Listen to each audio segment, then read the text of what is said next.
Ciao amici, oggi vi parlo di un inchiostro di Stipula, il Verde Risorgimento.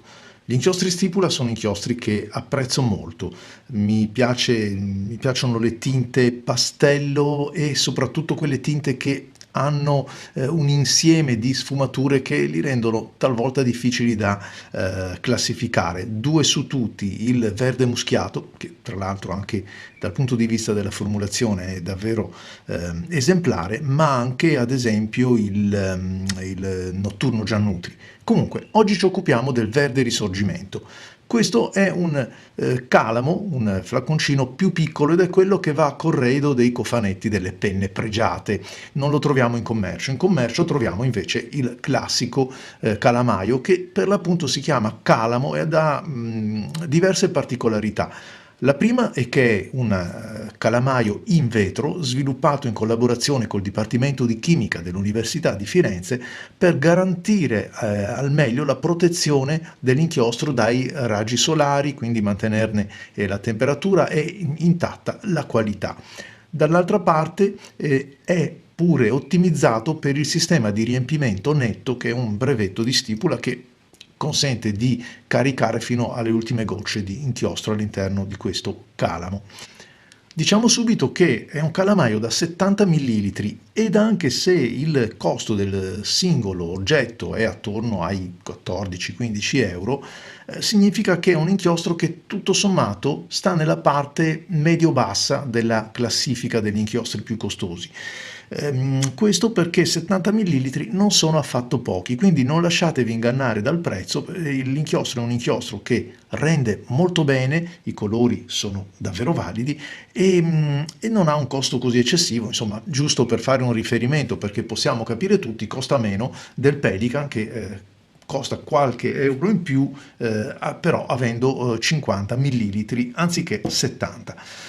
Cominciamo a mettere subito alla prova questo inchiostro sulla carta Rhodia, ma prima di farlo io ho già tolto questa protezione che c'è all'interno dei flaconi. In ogni flacone non trovate solamente il tappo, che è un tappo tra l'altro in resina rigida a sigillarlo, ma c'è proprio questo controtappo che fa davvero il suo lavoro. Anzi, lasciatemi dire che per certi versi è davvero un fetente, perché più di qualche volta per cercare di aprirlo, dato che crea una sorta di sottovuoto, essendo come vedete una plastica deformabile con molta facilità, finisce che mi macchio le dita, quindi bisogna farlo con un po' di attenzione, magari con uno straccetto o un panno di carta che possa evitare di creare danni, di sporcarsi le dita, però anche attenzione a non lasciare poi dei pelucchi sul bordo del calamaio, nel collo interno, perché altrimenti andiamo di nuovo a fare danni nell'altro senso. Diamo uno sguardo a quello che vedono i miei occhi, cioè una analisi sensoriale. L'inchiostro è un verde scuro, sebbene sul collo del calamaio ci siano dei riflessi un pochettino più chiari, però si vede che è un verde scuro inteso come intenso. Non noto particolari riflessi, se non qualche specchiato che mi fa capire che c'è anche una base oleosa che lo rende così opalescente, così brillante alla luce, però non ha nemmeno, dire la verità, una particolare viscosità osservato sulle pareti, e quindi mi aspetto di trovare un inchiostro tutto sommato neutro nella sua composizione e quindi anche nella fase dinamica messo in relazione fra pennino e carta.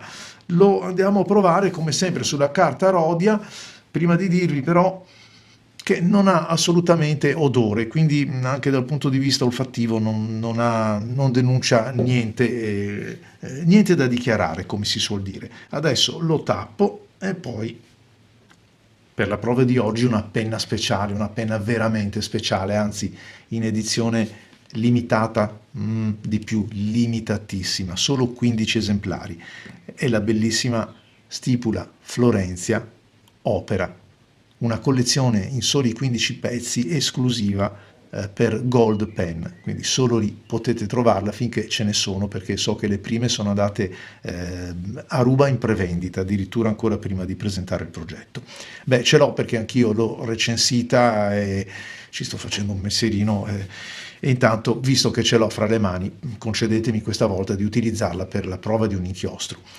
Come vedete la penna è verde, guarda caso, il verde risorgimento, e guarda caso nel caso questa penna è proprio quella omaggio a Giuseppe Verdi, e quindi ecco perché il verde risorgimento calza ancora più a pennello.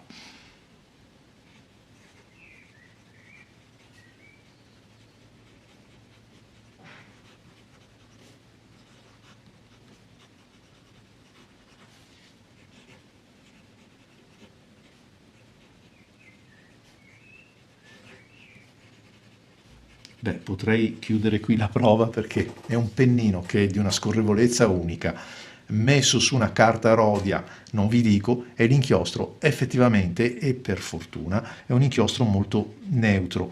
Neutro perché non è particolarmente incline a far scappare la penna, anzi, ma le dà quel giusto grado di avanzamento, quindi di film sotto il pennino, che consente di scrivere agevolmente, anche perché non dimentichiamo che sto utilizzando una penna che non è un peso piuma. Il pennino, in questo caso, forse i più accorti se ne saranno accorti, è il pennino Stifflex. Come potete vedere, un pennino incline, pennino elastico, un pennino semiflex, chiamatelo come volete. La gradazione è quella F, cioè la gradazione fine. Così faccio la prova se passa il foglio.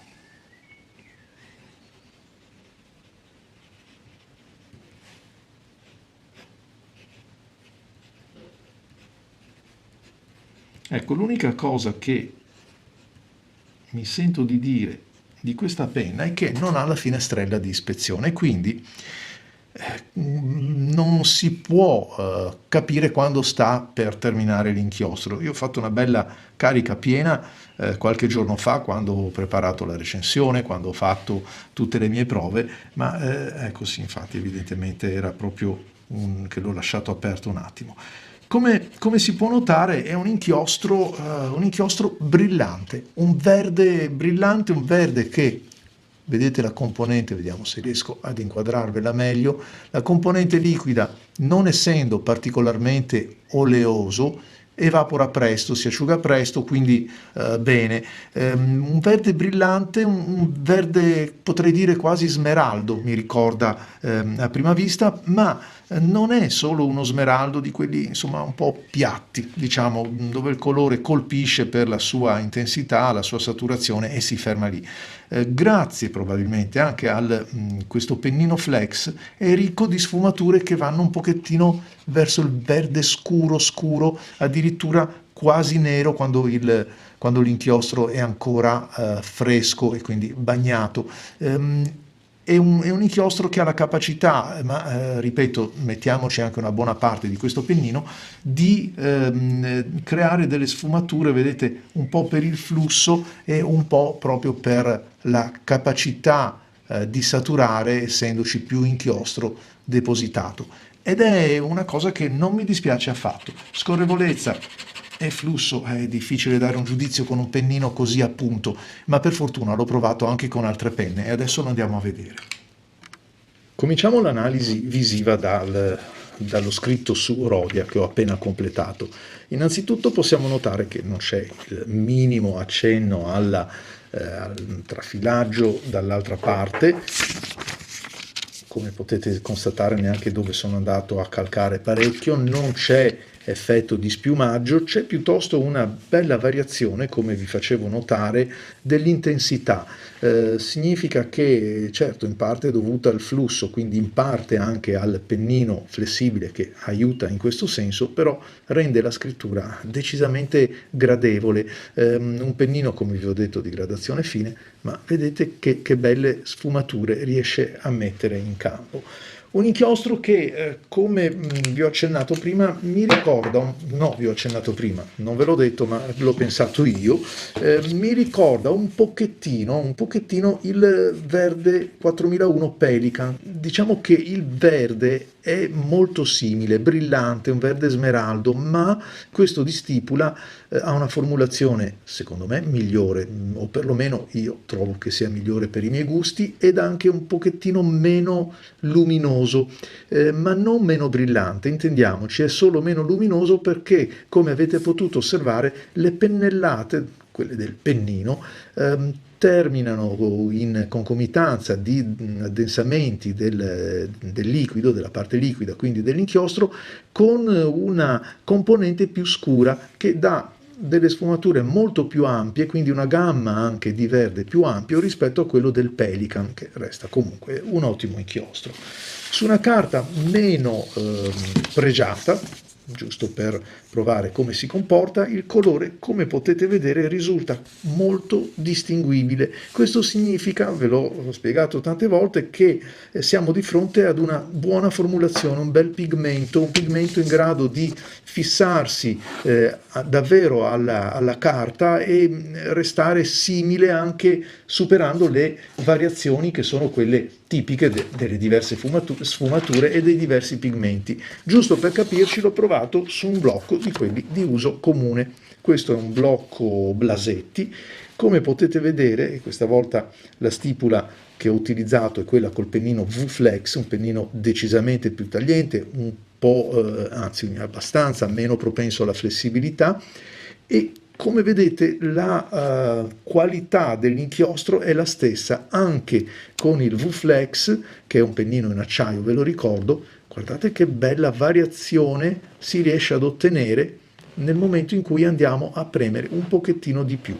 Qui non vi faccio vedere nemmeno la prova se passa il foglio, perché nel foglio di là avevo già scritto, e come vedete si può scrivere tanto da una parte, ancora una volta guardate come è bello il pennino, anche il V-Flex sempre a trovare quello che scrive bene, sì, è un po' afflitto ogni tanto da qualche problema di alimentazione. Bello, su questa carta anche mi è piaciuto. Andiamolo a vedere su un'altra carta, che è quella della Clairefontaine. Ce l'ho qua, ce l'ho qua, ce l'ho qua, ce l'ho qua. Sulla carta Clairefontaine, ritorniamo ad apprezzare che cosa? Una qualità di brillantezza, di energia e di vigore che altre carte che non hanno una finitura altrettanto luminosa, e chiamiamola anche brillante per certi versi, non riescono ad evidenziare. La pienezza, infatti, su questa carta, come vedete, non è tanto, non vira tanto al nero, quanto invece ad una saturazione. Cosa significa? Che la carta è veramente una carta di qualità, un po' come Rhodia, perché sono le stesse carte se vogliamo, ma qui secondo me è ancora meglio, la carta riesce a rendere, nonostante questa rigatura, ancora meglio. Lo vediamo qui, ma come l'abbiamo visto anche nelle altre carte, la capacità coprente di questo inchiostro, quindi anche l'opacità che riesce a mettere su carta è elevata, perché passa la rigatura senza alcun problema. Lo guardiamo invece sulla carta di Fabriano e Cocqua, una carta che, come sapete, è una carta avoriata, quindi falsa un pochettino i colori, falsa nel senso buono, in maniera leale per intenderci, e tanto è vero che il verde diventa un verde un po' più chiaro, un po' più dolce, sembra quasi, sì, addolcito un pochettino verso la rotondità, un verde più normale che smeraldo, perché il giallo ovviamente influenza il nostro riscontro. La qualità della carta ovviamente è elevata, e come potete vedere anche qui troviamo delle belle variazioni, delle belle sfumature dovute a questo inchiostro, che senza dubbio è un inchiostro formulato davvero bene. Un inchiostro che non mi ha mai dato problemi di essiccazione, di ostruzione, assolutamente. Un inchiostro che trovo molto, molto generoso anche per quello che può dare. In tutta onestà non è la mia prima scelta, non sono un appassionato dei verdi comuni, mettiamola così. Mi piace molto il verde, ma mi piace un certo tipo di verde. Se dovessi scegliere tra questo e il verde muschiato, non avrei dubbi a preferire il verde muschiato, che ha tutt'altra tinta, anzi forse non è neanche proprio un verde, ma mi piace molto anche per via della formulazione. Questo è un inchiostro che, come per darvi un'idea, si avvicina secondo me in meglio ad una delle pietre miliari, che è il 4001 verde Pelican. Grazie a tutti amici, vi aspetto ai prossimi video e saluti inchiostrati, è proprio il caso di dirlo.